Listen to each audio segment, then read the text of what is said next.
हरे कृष्ण। तो देखिए, मैं आज आप सभी को बता रही हूँ कामका एकादशी व्रत कथा, जो कि अगर हम एकादशी व्रत रहें, इतने मुश्किल और कठिन जो व्रत होते हैं एकादशी व्रत, और हम उनकी कथा ना सुने तो वो व्रत पूर्ण नहीं माना जाता। तो मैं आप सभी से कहूँगी, जो भी एकादशी का व्रत रहे हैं वो इस एकादशी के व्रत की कथा को अवश्य सुने, जो कि मैं आप सभी को सुनाने जा रही हूँ। और इस कथा को सुनने मात्र से सभी तरह के पापों से हमें मुक्ति मिलती है। तो देखिए, कामका अथवा पवित्र एकादशी व्रत कथा, जो कि हम इस कामका एकादशी को पवित्र एकादशी व्रत भी बोला जाता है। तो श्रावण मास के कृष्ण पक्ष की एकादशी पवित्र एकादशी अथवा कामकी एकादशी कहलाती है। इस दिन भगवान श्रीधर की पूजा की जाती है। इस व्रत को करने मात्र से सभी कामनाओं की पूर्ति होती है। इसी से इसे कामका एकादशी कहा गया है। इसके करने से ही ब्रह्म हत्या तक का दोष का निवारण हो जाता है। वास्तव में यह बहुत पवित्र और पुण्यदायी व्रत है, जो हर प्रकार के पापों से मुक्ति दिलाने में समर्थ है।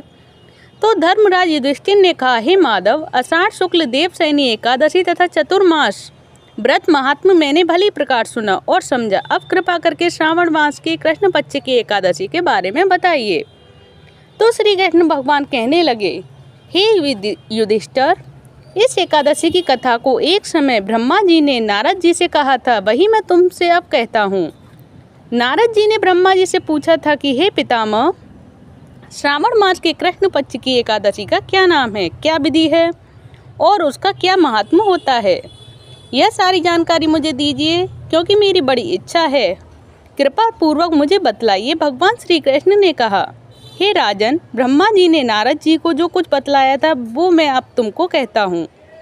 ब्रह्मा जी ने कहा था, हे देवर्षि नारद, लोक कल्याण की भावना से तुमने बहुत ही अच्छा प्रश्न किया है। अब मैं जो पावन कथा आपसे कहता हूँ उसे सचेत होकर सुनो। श्रावण मास के कृष्ण पक्ष की इस एकादशी का नाम है कामिका और इसका दूसरा नाम है पवित्रा एकादशी। इस एकादशी की कथा सुनने मात्र से वाजपेयी यज्ञ का फल मिलता है। इस दिन शंख चक्र गदा पद्मधारी भगवान विष्णु का पूजन होता है। उनके श्रीधर, हरि, विष्णु, माधव, मधुसूदन आदि अनेक नाम हैं। उनकी पूजा का फल सुनो। गंगा, काशी, नैमिषारण्य, पुष्कर और सूर्य व चंद्र ग्रहण पर कुरुक्षेत्र में स्नान करने से, समुद्र और वन सहित पृथ्वी का दान करने से, सिंह राशि के बृहस्पति में गोदावरी और गंडकी नदी में स्नान करने से भी जो फल प्राप्त होता है वह विष्णु भगवान के पूजन से मिल जाता है।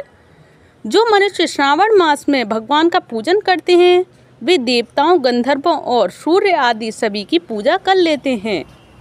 हे नारद, भीषण पापों के कीचड़ में फंसे हुए और संसार रूपी समुद्र में डूबे हुए मनुष्यों के लिए कामका एकादशी का व्रत ही उद्धार करने वाला है। इससे बढ़कर पापनाशक अन्य कोई उपाय नहीं है। स्वयं भगवान ने यही कहा है कि इस एकादशी के व्रत के प्रभाव से जीव बुरी योनियों को प्राप्त नहीं होता। इस एकादशी को भक्ति पूर्वक भगवान को तुलसी दल अर्पण करने वाले संसार में ऐसे रहते हैं जैसे जल में कमल। इस व्रत के प्रभाव से अंतिम समय में भी मनुष्य स्वर्ग को प्राप्त होता है और अपने पुण्यों से भगवान को प्रसन्न करता है और यमराज की यातना तथा नरक के दर्शन नहीं करता और सीधा स्वर्गलोक को जाता है। भगवान विष्णु रत्न, मोती, मणि तथा आभूषण आदि से उतरने वाले प्रसन्न होते हैं, जितने तुलसी लता से प्रसन्न होते हैं। इसका मतलब है भगवान किसी चीज़ से प्रसन्न नहीं होते, जैसे उनको मणि, आभूषण और जो वस्त्र आदि चढ़ाते हैं उनसे प्रसन्न नहीं होते। भगवान प्रसन्न होते हैं केवल तुलसी दल से। तुलसी दल अर्पण कर फल 4 भार चांदी और स्वर्ण दान के बराबर है। ब्रह्मा जी ने आगे कहा, भगवान की अति प्रिय तुलसी को भी मैं सदैव नमस्कार करता हूँ। तुलसी के वृक्ष को सींचने से संपूर्ण यातनाएं, दर्शन मात्र से समस्त पाप और स्पर्श से मनुष्य पवित्र हो जाता है। जो मनुष्य भगवान के चरणों में तुलसी दल अर्पित करता है वह मुक्त हो जाता है। कामका एकादशी की रात्रि को दीपदान तथा जागरण के महात्म का वर्णन चित्रगुप्त भी नहीं कर सकते। और मैं एक बात और बता दूं कि भगवान को तुलसी दल तो एकादशी में चढ़ाते हैं, मगर एकादशी में तुलसी दल को तोड़ते नहीं हैं उसको एक दिन पहले यानी दशमी के दिन तोड़कर रख लेते हैं और एकादशी वाले दिन भगवान विष्णु को अर्पित करते हैं, क्योंकि जो तुलसी जी होती हैं वो एकादशी व्रत रहती हैं, उनको छूना वर्जित होता है एकादशी वाले दिन, और उनको जल भी नहीं चढ़ाया जाता क्योंकि तुलसी जी एकादशी का व्रत निर्जला रहती हैं। तो जो मनुष्य इसका पवित्र वर्णन चित्रगुप्त भी नहीं कर सकते, और इसका पवित्र वर्णन जो मैंने बताया है ये सभी सत्य है।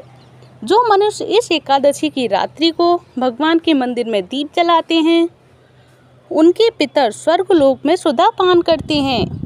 जो गौशाला में भी तिल या घी का दीपक जलाते हैं वे 100 करोड़ दीपक युक्त होकर सूर्यलोक को जाते हैं। अंत में ब्रह्मा जी ने कहा, ब्रह्म हत्या तथा भ्रूण हत्या आदि पापों को नष्ट करने वाली इस काम का एकादशी का व्रत मनुष्य को यत्न पूर्वक अवश्य करना चाहिए।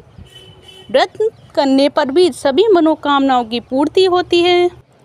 इस काम का एकादशी के महात्म को श्रद्धा पूर्वक पढ़ने या सुनने मात्र से भी समस्त पाप नष्ट होकर उसे विष्णु लोक की प्राप्ति होती है।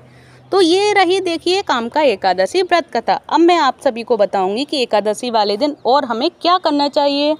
तो हमें विष्णु जी को, ये तो सभी को पता है कि ये एकादशी का व्रत जो होता है भगवान विष्णु के लिए होता है और हम उन्हें प्रसन्न करने के लिए सब कुछ करना चाहते हैं। तो मैं उनको प्रसन्न करने के लिए एक महामंत्र बताऊंगी, हरे कृष्ण महामंत्र, जिसको हम पढ़कर और बोलकर भगवान विष्णु को अति प्रसन्न कर सकते हैं। तो वो मंत्र कौन सा है जिससे भगवान विष्णु प्रसन्न होते हैं और हमें मनवांछित फल प्राप्त कराते हैं और करते हैं। तो वो है हरे कृष्ण महामंत्र, हरे कृष्ण कृष्ण कृष्ण हरे हरे, हरे राम राम राम हरे हरे। तो देखिए जब भी हम एकादशी व्रत रहते हैं तो भगवान विष्णु को प्रसन्न करने के लिए इस महामंत्र को अवश्य से अवश्य पढ़ें, और आप सभी को नहीं आता हो तो एक दूसरे के लिए शेयर भी करें, जिससे कि उन सभी को भी आए कि एकादशी वाले दिन हमें कौन सा मंत्र अवश्य पढ़ना चाहिए भगवान विष्णु को प्रसन्न करने के लिए। और मैं आप सभी को ये कहूँगी कि ये मंत्र 108 बार पढ़ते हैं और बोलते हैं, क्योंकि एक माला होती है जिसमें 108 मोती होते हैं और 108 मोती को एक माला बोलते हैं। तो हमको एक माला अवश्य करनी चाहिए एकादशी वाले दिन।